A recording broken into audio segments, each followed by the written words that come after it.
Hello, you are listening to or watching What's the Tea? My name is Lydia. And my name's Andy. Basically, we are two former support workers chatting with each other about relevant topics, adulting, normally over a cuppa, but we don't have it today. I don't have one today. Not today. And we're definitely not experts. No, and some weeks we might chat about kind of random subjects, and other weeks we might chat about something a bit more substantial that take up the kind of most of the episodes. Yeah. This week, what are we talking about? We are talking about fear of failure. Yes, but before we do that, he says, skipping over parts of the scripts. How are you? We don't have a script. We're not scripted. We're kind of scripted. It's a guide. It's a guide. How am I? I am good. I actually, which goes, I think, really well into today's topic. So we're a Christian organisation and we do kind of something every Wednesday called spiritual development time, and people take it in terms of the organisation to lead it. So sometimes it's worship, sometimes it's a Bible study, whatever. And I've been working for the YMCA now 8.5 years, nearly 8.5 years, and I've never led one. But today I led my very first one. Right. And I think the reason I possibly haven't led one before is because a little bit fearful, they're not being good, don't like public speaking, which is, I know, ironic because doing a podcast, but no one's here watching. It's very different. Yeah, very different. And it went really well this morning, and I'm really chuffed, and it's given me a little bit of a pep in my step. Man, how are you? Fantastic. I'm all right. Looking forward to Easter holiday coming up over the next couple of weeks. A little bit of change to kind of routine and things like that. Be nice. Kind of get a chance to go out the garden, sort it out a bit. I know I've got my holly bobs coming up as well. Yeah, very nice. Is it very nice? I am curious, before we crack on. Yeah. Which is what I almost did earlier. Last week, last week, last week, we're recording this very quick succession. Last time, you mentioned something called the Rise app. Yeah. Sleep and things like that. I want to know, how's that going? Really well, actually. So yeah, it's called Rise Sleep App. So if anyone didn't listen to the last episodes, then please do. I'm checking. But basically, I talked about a new app that I found to help me with sleep, because I struggle with sometimes getting to sleep. My brain kind of gets, I don't know, overruns with thoughts, kind of gets busy, runs away from itself. Yeah, that's the word I'm looking for. And sometimes I have episodes of insomnia throughout the year, and what I was finding, and it could be to do with age as I'm getting older, but no matter how much I had sleep-wise, whether it was 6 hours, 7 hours, 8 hours, 12 hours, I was just exhausted throughout the day. And I was like, I'm fed up with this. I've tried everything. I've tried, having smoothies in the morning to kind of give me that energy, coffee, whatever it is. So I found this app, and basically what it does is you answer some questions and it calculates based on data what your sleep debt is. So how much sleep you're owed. And it also kind of gives you a guide of being like, no caffeine after this time. This is your time to start winding down. This is the time to stop screen time. This is your melatonin window to get to sleep. Okay. This is the time we calculate that you should be getting up, because we calculate that you should have this much sleep. Right. And I did so well on Monday. I was like really low sleep debt, loving life. And then I live on site and I got woken up at 4 a.m. by a member of the public and couldn't get back to sleep. So it's jumped back up my sleep debt, because obviously I didn't sleep as long as I should have. So yeah, it's kind of like me, I get obsessed with numbers. So for me, it gamifies it. I'm like, I want to get it down. But also it's a help guide to kind of prompt me to be like, right, you need to start looking at winding down, trying to get to sleep in this window, and calculates when you should get up. So sets that alarm for you. So it's really good. I would recommend it. It's not free, sadly. Sure. But you can get some deals where you're paying for it. So I think I paid like maybe £12 for like 6 months or something. Yeah, it's not expensive, but it's not sadly free. But I'm really enjoying it. Okay. It's really helping. So it kind of sounds like it takes your sleep, gamifies it. Does it help kind of motivate you to kind of get that sleep debt down? Yeah, because I think the more you see the number, well, for me especially, if I'm like, oh, you need to be at 0 and you're at 8, I'm like, I need to get that down, and I get kind of like, I'm going to do my best to get that number down. So it really does motivate me to get enough sleep, but also I actually find, because I'm listening to the app, that when it says it's time to go to sleep, I'm actually tired. Okay. If I do everything right, like I don't have caffeine after midday, I limit my screen time an hour before going to bed, wake up when I should, I find that I have more energy, and it calculates when your peaks and your lows are going to be throughout the day, and it's really accurate. So you can plan your day a bit better based on your energy levels. But what's good as well, they have a tools section as well. So you can have like, calming sounds to help you go to sleep. It also, you can set habit reminders. So taking your melatonin supplements, if you take them to help you sleep. Make sure you wear your blue light sunglasses. Make sure you don't eat after this time. So there's like habit reminders that you can set as well in the tools section. So it's really, really good. I'm finding it helpful. So I'll keep everyone posted on how it goes. You see, part of me is tempted to try it out. Not necessarily to actually use it, but just to see what my sleep debt is.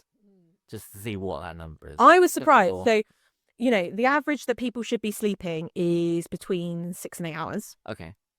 I got COVID twice during COVID. I suffered with long COVID for about a year. So long COVID was fairly similar to like chronic fatigue, where I was sleeping for 14 hours, having 2 hours worth of like very low energy, having to sleep for 5. So I was off work for a bit.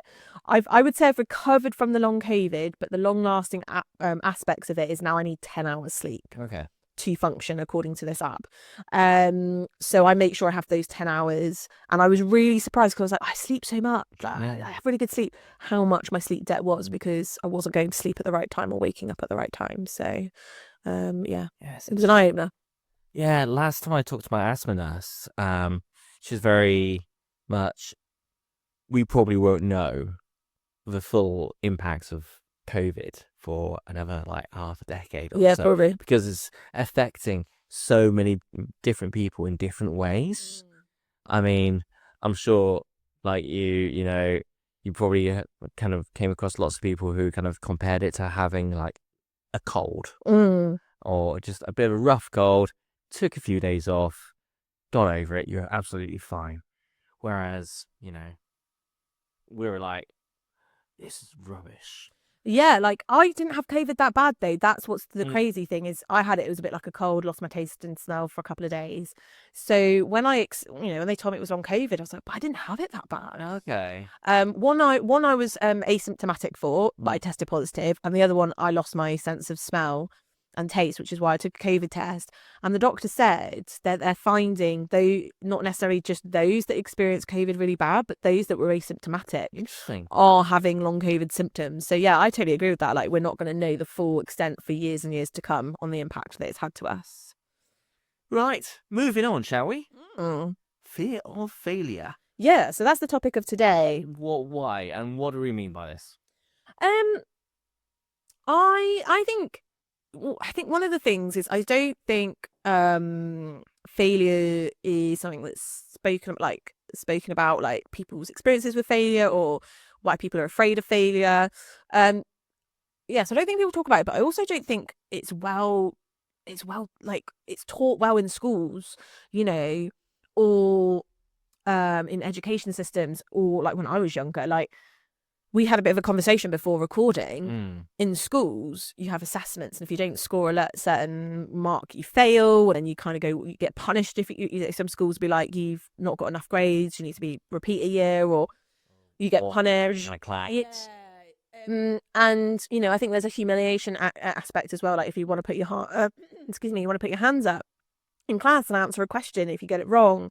And actually, what I've noticed running kind of the courses myself is that sometimes people have answered questions that aren't really relevant to the question being asked, but it's still a valid point. And I'm like, I don't want to crush them to be like, that's not what we're talking about, or that's not right. I'm always like, that's a really interesting point that you've raised. Thank you for sharing, because they've taken that brave step to put themselves out there by answering.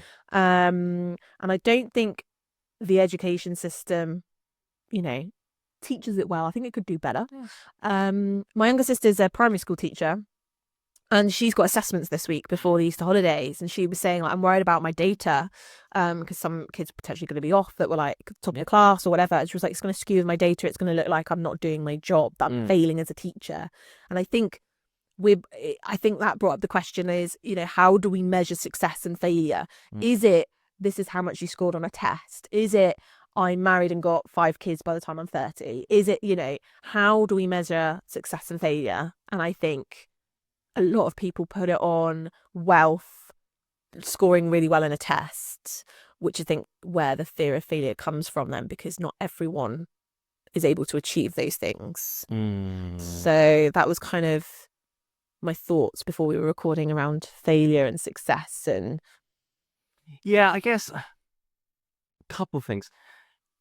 You mentioned the courses just then. These are courses that you run kind of in-house. So for stage 1, look at various different life skills, things like that, and seem to be going down ridiculously well. Oh, thank you. I hope so. Yeah, it's been a year now. I had the pleasure of being around for half of one yesterday, and yeah, it looked really good.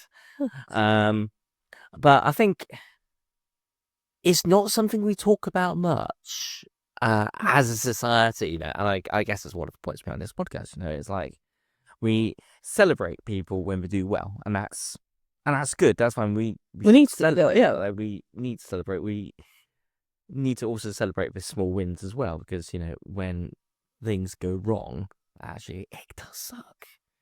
Yeah. One of the earliest podcasts I recorded for work, I selected the wrong mic when recording it, and my days it just didn't work, and I was like, oh, that's rubbish. Yeah. I think with you can't have success without failure, and I don't think and what I mean by that is when people do succeed, whatever that is, whether that's achieving their goals, it depends on how we measure success, at points in their life they would have experienced failure.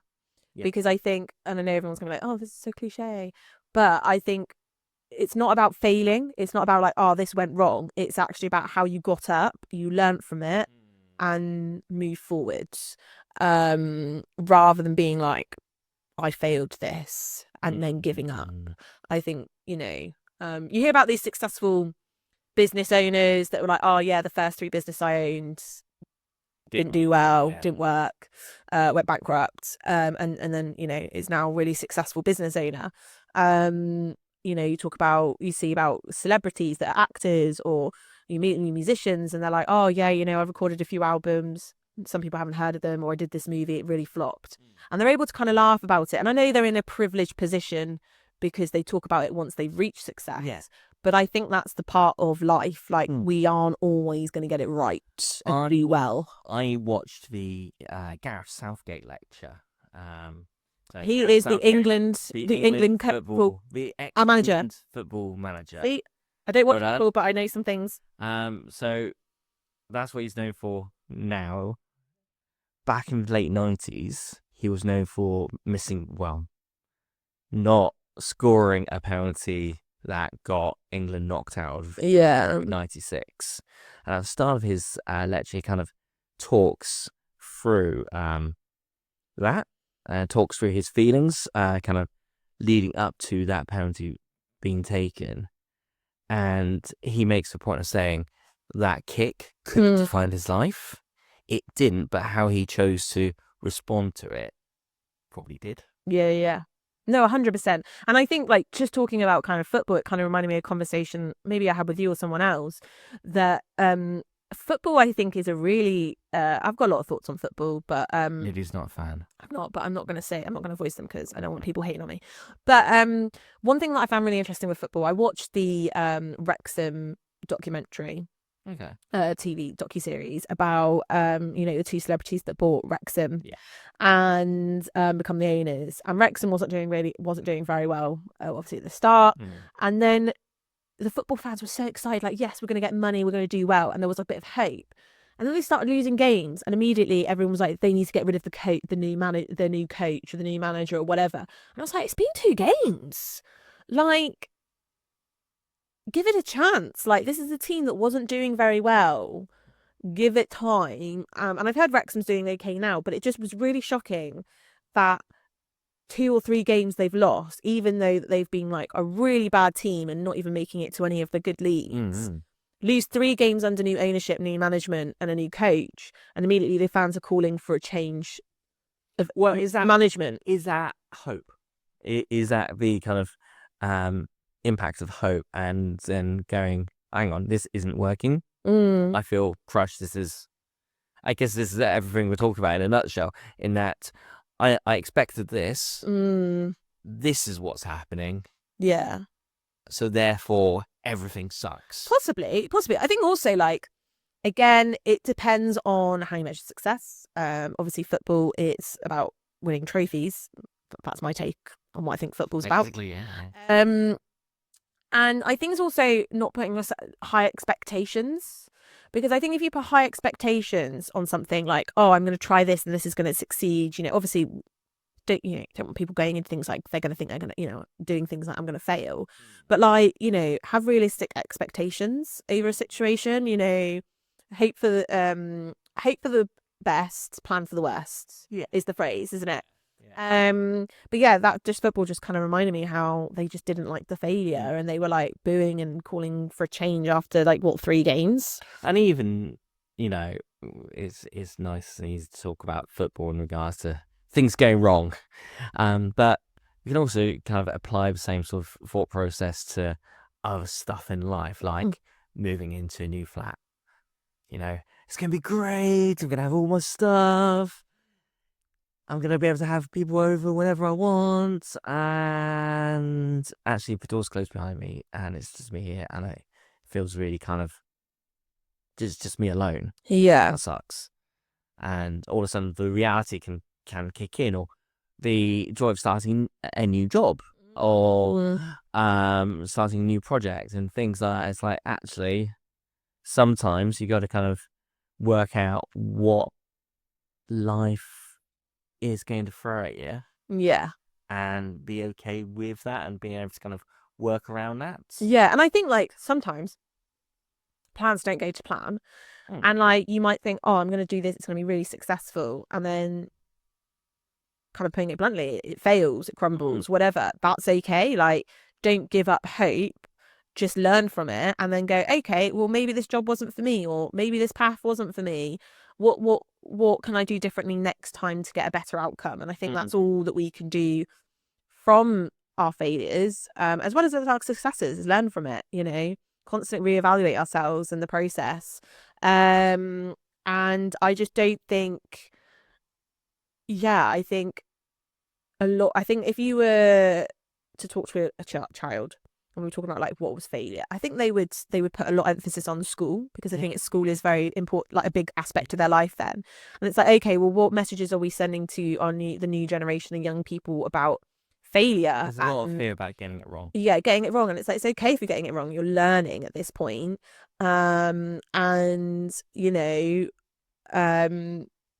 Everyone has their own journey to walk. Everyone learns at a different rate. Everyone succeeds at a different rate. One person, feels like they've succeeded by doing X, and the other person, if they do Z, they feel like they've succeeded. If we were all the same, we would be boring. And I think we should just embrace failure as part of life, because it is.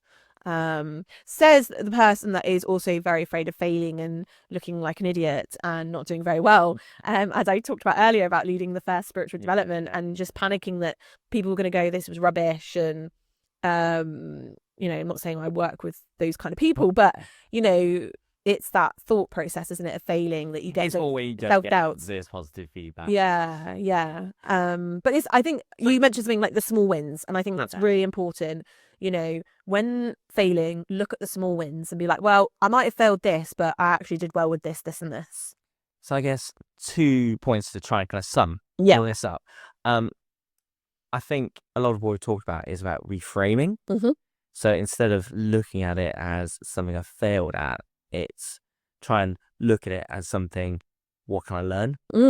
What can I learn from this? Because that in itself kind of helps to build up that resilience, that ability to kind of keep going Yeah. when it does go wrong. And there's something that has gone wrong.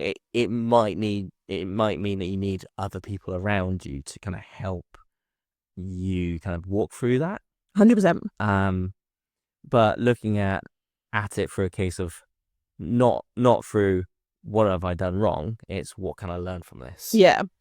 Also, and I think in a bizarre way, this is not our season finale, but this is the last kind of classic episode of this batch of episodes. This is probably a good one to kind of end with, because this is kind of harks back to our imposter syndrome effort quite a bit. It does, yeah. I was thinking that earlier. To try anyway. Yeah, 100% try anyway. There's this myth of people kind of are ready and have got it all together. I mean, as a guy of a certain age, going back to the conversation about what success looks like, success can very easily look like very kind of confident. I'm able to kind of run any room I'm in, and also I'm like, yeah, I don't do that, not really. Well, I think going off that quickly, I think I would say, I'm not saying I'm a success because I don't think that, but I would say I've succeeded and there's success in my journey in the 8 years that I've been working for YMCA. Because when I started, you know, I was very young, very naive, and was very not confident, not self-assured. I would never have done something like this. She's not wrong. Yeah. I would never have done anything like this in my first 5 years. But growing, and I think the support of people around me has helped me boost my confidence, and I'm doing something like this, and now I feel like I've succeeded. And what you're doing there is you're looking back, and because you're able to look back and see it, you can see the successes you're getting. Yeah. Which, I don't know about you, if I'm in the moment, oh yeah, I'm like, hard. Yeah, no. But when you look back, so if you are that person who is struggling at the moment, and it could be because moving into new places and working out exactly how you want, it could be a case that actually a few weeks into new job role is not what you really saw it as. It could be whatever. Sometimes it's a case of when you look back at those times, you then see the successes. And also I think as well, like, just suddenly popped into my mind about not getting like a job, for example, that you're going for an interview for. And I think what thought popped into my head is, it's like, try not to see that as failure. Just think you're not ready for that role yet. Indeed. Just not yet. And, you know, if it's something that you're really passionate about, then, you know, keep going forward and trying, and adapting and learning.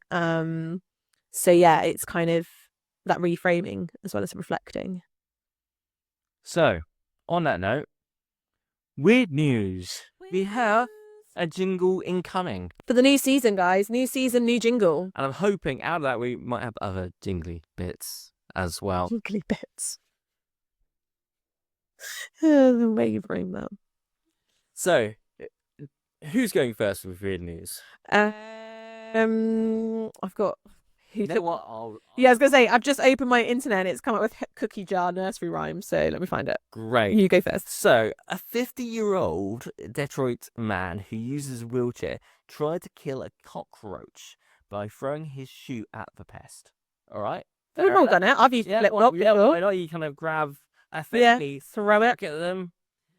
WKRC TV reported on March 9th, unfortunately, the loaded revolver he had hidden in his shoe fell to the floor and discharged, hitting the man in the foot. That is. It's not funny.